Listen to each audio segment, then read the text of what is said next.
The discussion is often about changing workplaces, employment, business models, field of competition. But really exciting things are happening with digital technology in the field of expression, art, and it is such an exciting time because digital technology is changing how we can tell stories and convey messages to the viewers and those who are visiting.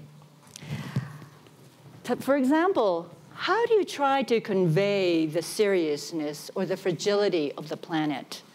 How do you try to convey about the effects of war on people so that people can personalize and how that people can feel that it's their own problem?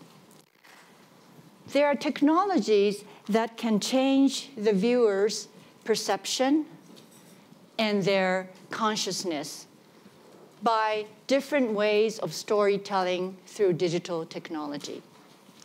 In the next 30 minutes, we're going to have two outstanding creators who are using technologies that immerse the viewers and the visitors into the space of the story. Literally, you become part of the story and part of the space they created. Let me start out with Milica Zec. She's based in New York, but originally is from Serbia, the former Yugoslavia. She attended the Faculty of Dramatic Arts in Belgrade. And she specializes in filmmaking, virtual art director. She's an editor and screenwriter. And for 9 years before she went into virtual reality, she worked for Marina Abramovic,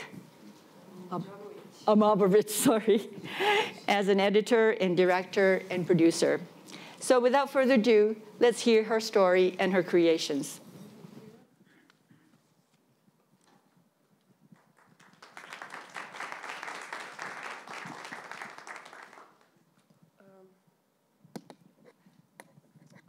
Thank you, everyone.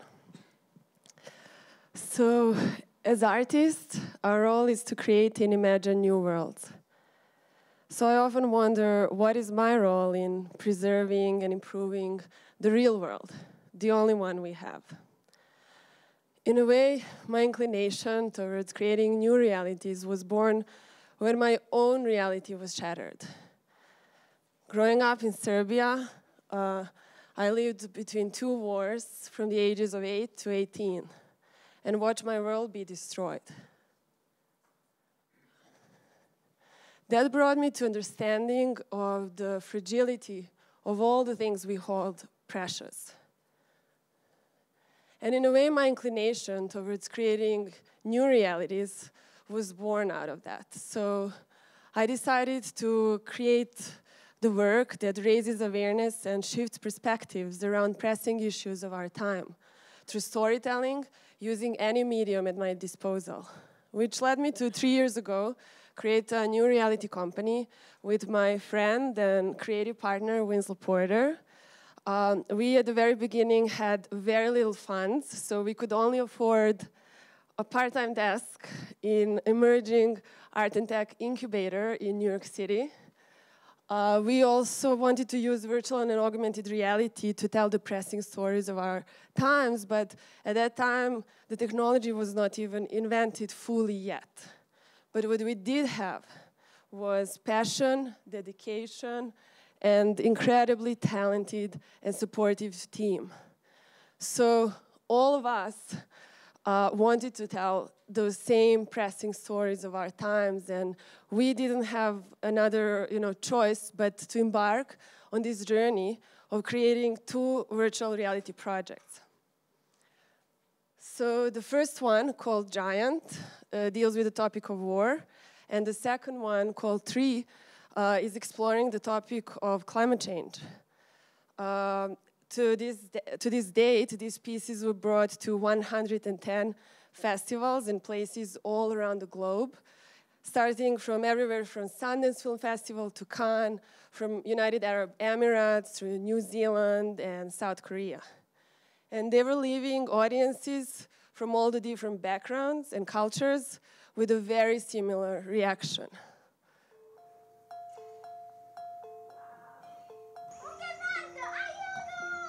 Oh my God!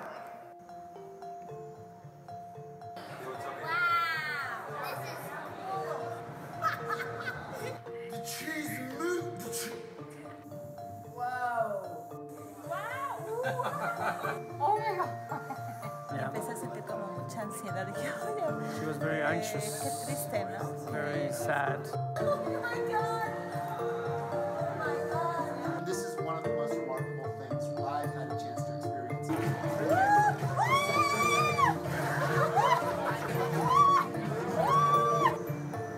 No! Stop, don't come to me. And I learned that crazy things can happen to trees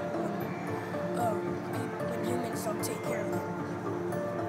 There's no way to phrase the experience. No. That's right.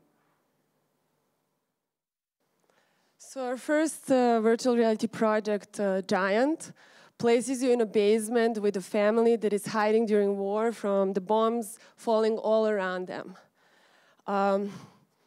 So in this piece, at first, those two young parents are trying to protect their young daughter by inventing a story that these loud explosions that they hear are in fact the huge footsteps of a giant that is coming towards their building and wants to play with a little girl.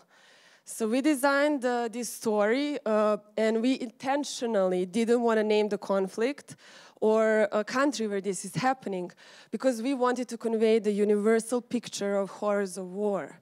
And also we designed these characters to be Americans, so that the audience who most likely hasn't been in such situations can easily connect to the story.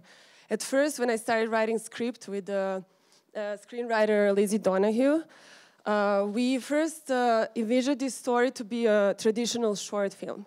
But when I imagined the audience viewing it from the distance, just like any traditional movie today, I thought that this wouldn't do justice to a story. And I was already familiar with the early work of virtual reality, and saw its huge potential to place the viewer at the epicenter of a story. So that's how I decided to place you as an audience inside the war zone with them. So people, when they came out of the installation, when they finished watching the experience, they actually started coming out in tears, telling us that they now understand what others are going through. And because despite our immense intellectual capability to rationalize, communicate, and visualize, there is nothing that can compare to our primal experience of feeling something for oneself. So in Giant, we explore the destructive side and the dark side of human nature, the forces that make us murder one another. So the time has come for us to embark on a new project and explore the destruction we commit to our natural world. This project is called Tree because in it you embody a rainforest tree, where your arms become branches and body becomes the trunk of a tree. And in this experience, you get to witness firsthand how does it feel to be born out of seed, grow and thrive, reach the fullest height, and eventually be destroyed by humans. So Winslow and I decided to use, again, virtual reality and add extra sensory elements to it. So, for example, when you're underground, you can smell the soil. When you're above the ground, you can smell the scent of a rainforest. Also, you can feel on your back the vibration of that unfortunate destruction when it takes place. Also, you feel the heat on your body, the change of the temperature, and when you reach this fullest height, you can feel the wind. So now I want to show you a trailer for Tree.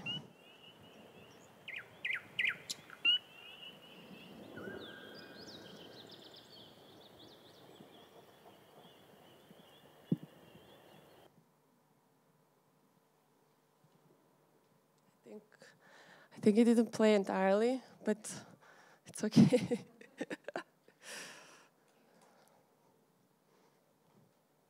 It's okay, I'll just continue. And you guys are all invited to see it. We're showing it here at the World Economic Forum. Maybe better not to spoil it.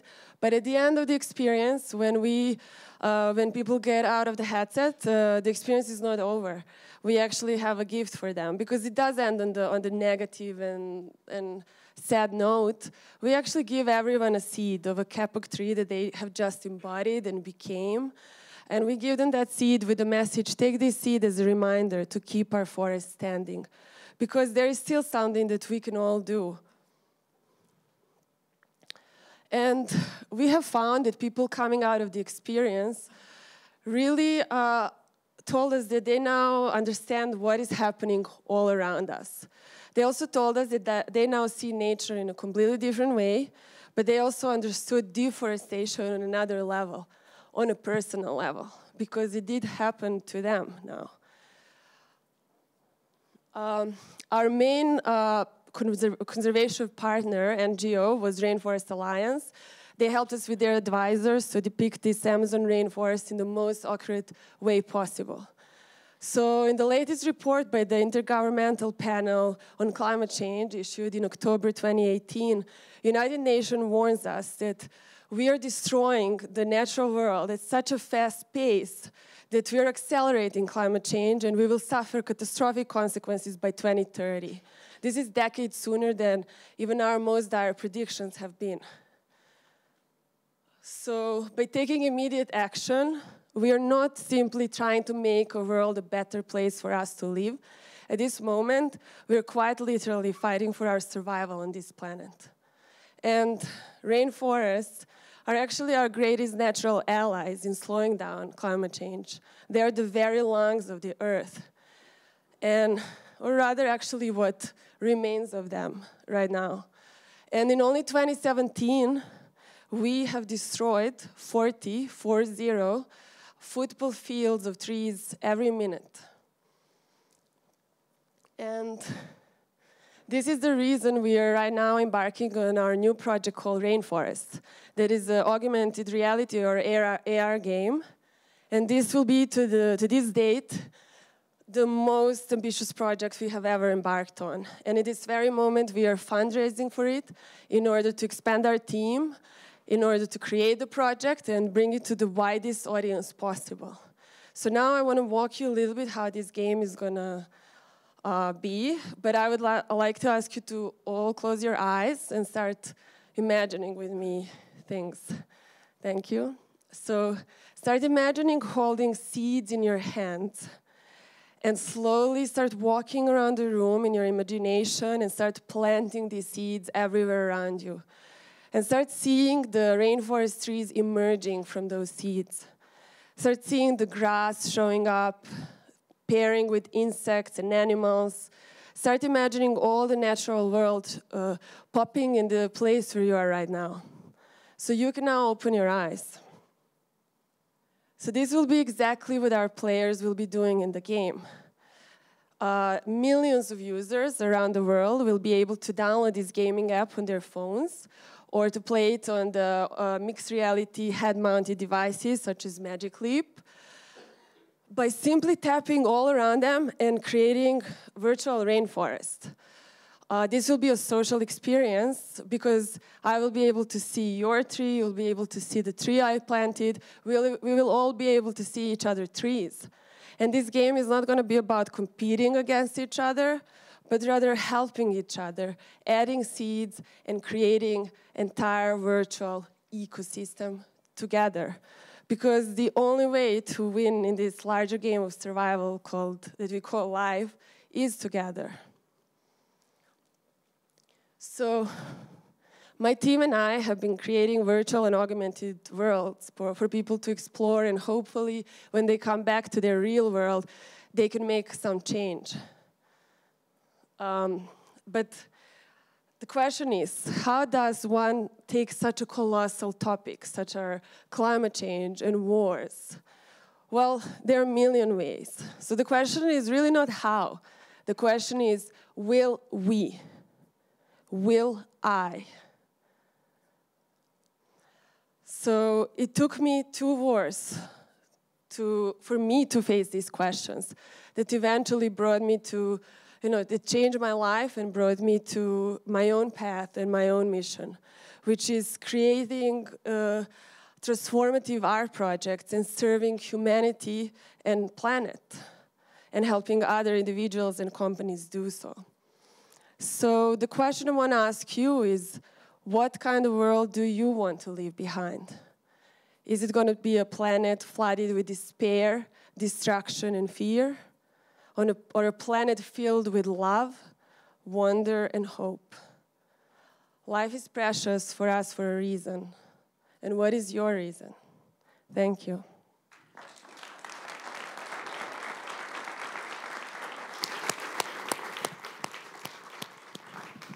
Thank you, Milica. So Milica uses virtual reality, augmented reality to tell her story and immerse the viewers and visitors into the world that we normally feel very detached to. The next person that's going to be presenting uses also cutting-edge digital technology, but not virtual reality. More about sensing and artificial intelligence, deep learning, machine learning is all applied into the space he creates. Toshiyuki Inoko is from Tokyo. He studied applied physics and mathematical engineering at Tokyo University.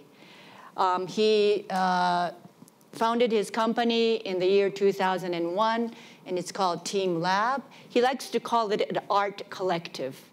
And he creates spaces all around the world which attract thousands and thousands of people. So now let me bring in Mr. Inoko to tell his story.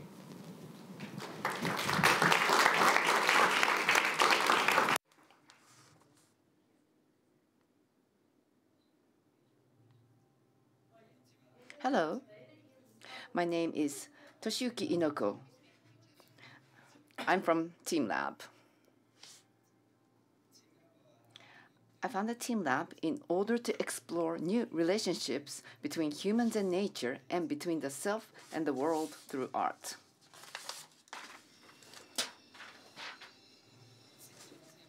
In the summer of 2018, teamLab opened 2 major exhibitions in Tokyo, teamLab Planets and teamLab Borderless. We have had over 1.7 million visitors total for the 2 exhibits over the course of 5 months, and we expect to exceed 3 million visitors annually. So I'd like to show you a bit more about these projects. teamLab Planets is comprised of 4 massive artworks. In the artwork you see on the screen, we created groups of 3-dimensional objects using individual points of light. A sort of 3-dimensional pointillism. Visitors are able to physically or bodily immerse themselves in this space. In this artwork, visitors push through groups of free-floating globes of light. When they touch a globe, the color of that globe changes and resonates through the surrounding globes. Visitors can again bodily immerse themselves in a space of whose very shape is changing. When the globes are a variety of colors, the space has depth and it's 3-dimensional, but when the globes becomes a single color, the space appears to be a flat plane.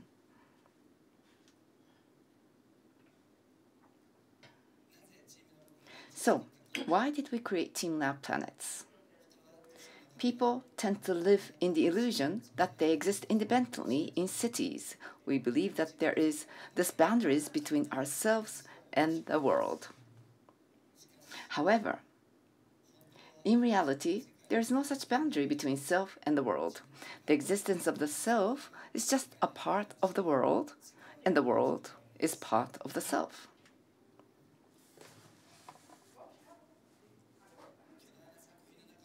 We hope that by bodily immersing oneself in this massive artwork, the boundary became the body and the art becomes ambiguous. And through that experience, we want to get people to question their perception of a boundary between themselves and the world and to rethink the relationship between the self and the world.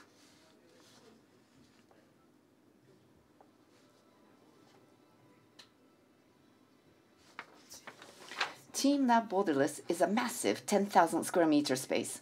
Over 60 artworks exist in this loosely connected space. The artworks don't just stay in one room, but leave and move throughout the space.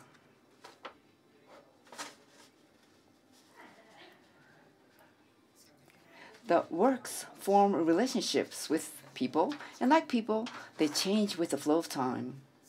Artworks communicate with and influence each other. For instance, different seasonal flowers bloom. Other spaces take crows as their artwork motif. Crows will leave a room, fly through the hallways, and enter a different space. While moving, they will cause changes to occur in other artworks on the way. As the crows leave a room, another artwork will recognize that vacancy and enter the empty room, creating an entirely new artwork space.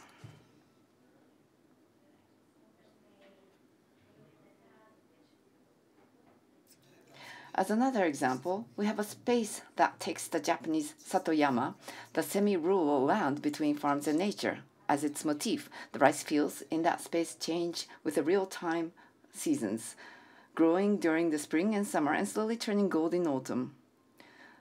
The work also changes based on the people in the space, influenced by their behavior and presence.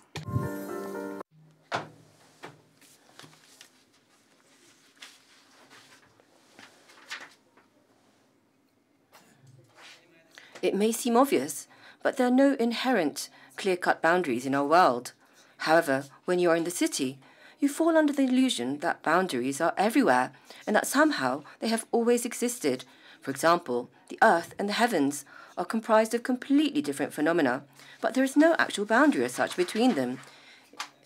If you go to a rich and abundant forest, you will see diverse life forms and species existing in an interconnected manner.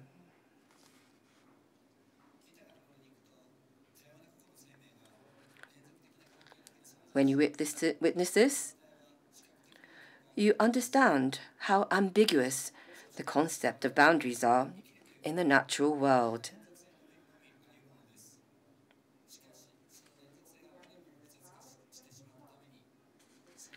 We humans are also only able to exist as a part of this massive interconnected continuity.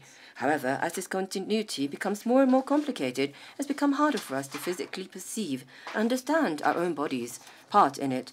What we wanted to create is a world in the middle of a city where various concepts and artworks exist in continuity without boundaries.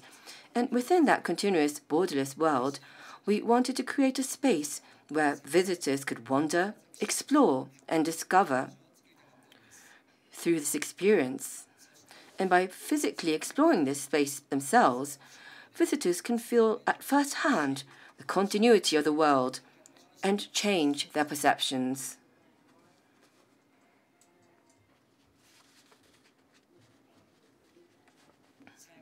Lastly, this is an exhibition that we have been organizing every summer for the last 4 years. It is the exhibition called A Forest Where Gods Live. It is our display deep in the mountains of Kyushu in Japan, on the site of an ancient forest and garden. In the forest, there is a famous 3,000-year-old sacred okusu tree of the Takeo Shrine.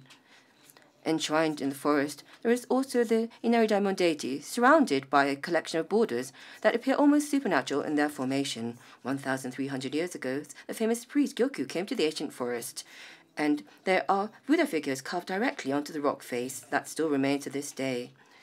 The border between the garden and the wild forest is ambiguous. Whilst wandering through the garden, people find themselves somehow lost in the middle of the forest and on animal trails. The forest, rocks, and caves of Mifuniyama Rakuen were formed over a long period of time. In every age, people have sought meaning in them. The park, as it exists today, has been formed on this history. The ongoing relationship and interaction between nature and humans has blurred the border between the forest and the garden, and this ambiguity has created a cultural heritage that is both beautiful and pleasing. I myself came to understand my own existence. That is to say that I myself I'm a part of this eternal and borderless continuity when I was walking through this part of the forest where borders are ambiguous.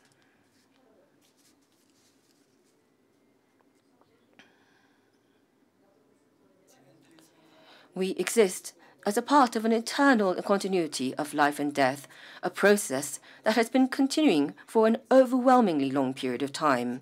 However, it is hard for us to perceive this in our everyday lives, perhaps because humans are unable to fully grasp time spans that are longer than their own lifetime. There seems to be a psychological boundary for us to truly understand the continuity of time. When I was wandering through the forest, I began to think that perhaps these boulders, these stones and caves and forests that were formed over the millennia, these shapes could perhaps help to transcend this psychological boundary in realizing the concept of the continuity of time.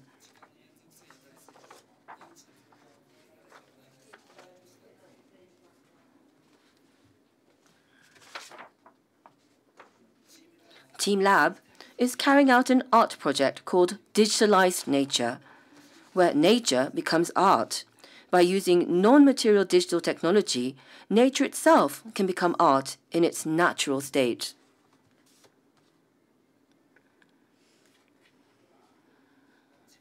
I wanted to create a group of artwork using these stone boulders, caves and forests, even the ancient gardens that have existed over the millennia, just as they are.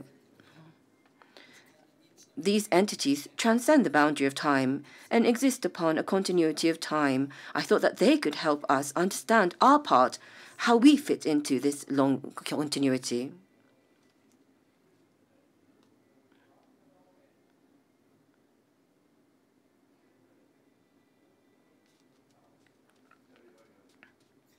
As you can see from this example, we create projects that transcend all these various boundaries that allow us to change our perceptions of the world around us. We very much hope that you'll be able to take the time to see some of our exhibitions and artwork. Thank you very much.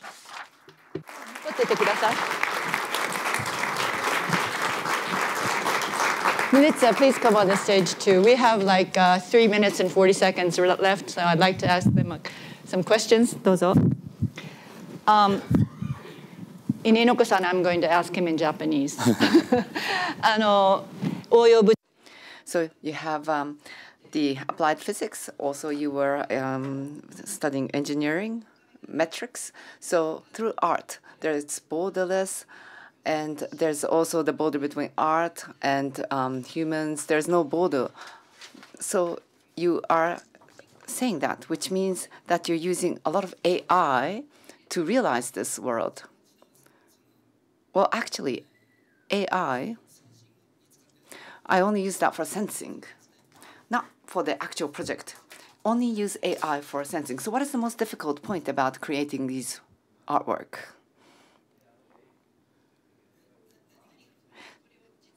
To realize this wonderful world, what is the most difficult point? Because it's a vast space, and you're creating these artwork. What's the most difficult aspect of it all?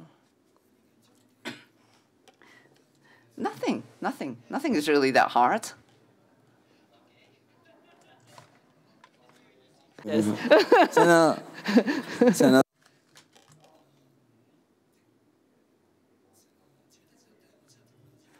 Of course, we need technology.